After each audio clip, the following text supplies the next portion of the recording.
Assalamualaikum warahmatullahi wabarakatuh. My name is Fadhila Amani binti Fauzi with number 3059813. So today I will present about Haccp Decision Tree. It's a specific daily menu which is 1 cup of nasi putih with 1 ayam masak kicap. So first and foremost, I will explain to you about the definition of microbiological hazard. So microbiological hazard can be defined when the food becomes contaminated by microorganisms found in air, water, soil, animals, and humans. Next, we move to the definition of microbiology critical point. So a critical point is actually to control the identified microbiological hazard, including the quality of raw ingredients, time and temperature, relationship, sanitation, and also the packaging control of additional barriers such as pH and water acidity reduction.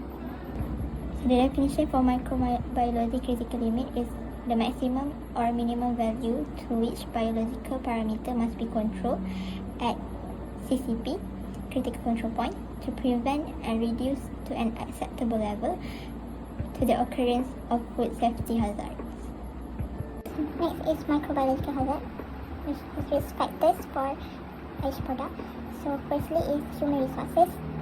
The utensils used to prepare the dish must be clean and used specifically for cooking one type of dish only. For example, knife and chopping board need to be used for cutting the meat only. Next is processing risk, which is to determine whether the chicken is already cooked or the chicken is undercooked. Then it will lead to another consequence, which is foodborne illness. Lastly is raw materials risk. Chicken is highly risk to infected by germs like Campylobacter bacteria as well as Salmonella bacteria.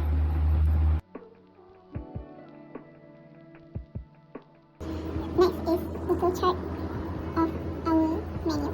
So as you can see from the flowchart, we will start from the raw chicken and then we will move on to store the chicken into the freezer, and then there is critical control point 1, and next is the process of thawing for 48 hours approximately, and then we'll proceed to wash and cut the chicken, and then we marinate the chicken, and next is involve our critical control point 3, which is during frying for 20 to 30 minutes, and then we start to plate with the sauce, and lastly is critical control point 4, which is during the serving and the plating of the chicken.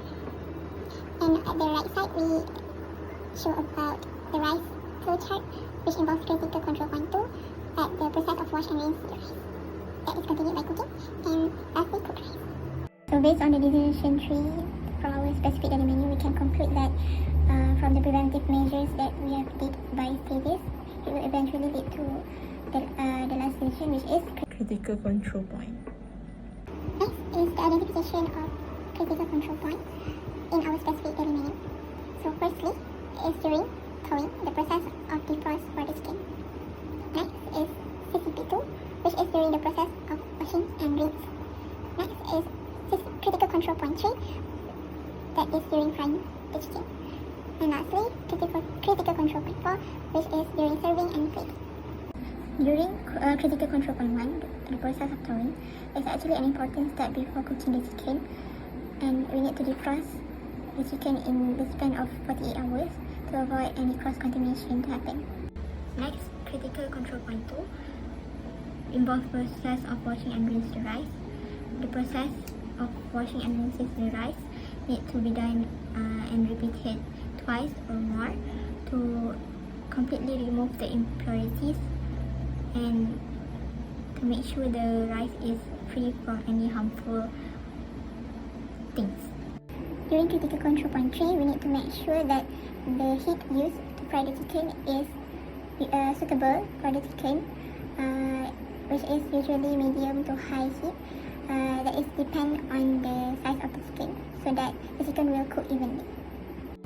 Last but not least is critical control point 4, which is during serving and plating. So the timing for serving the dish is really important and critical, as it could affect the freshness of the dish.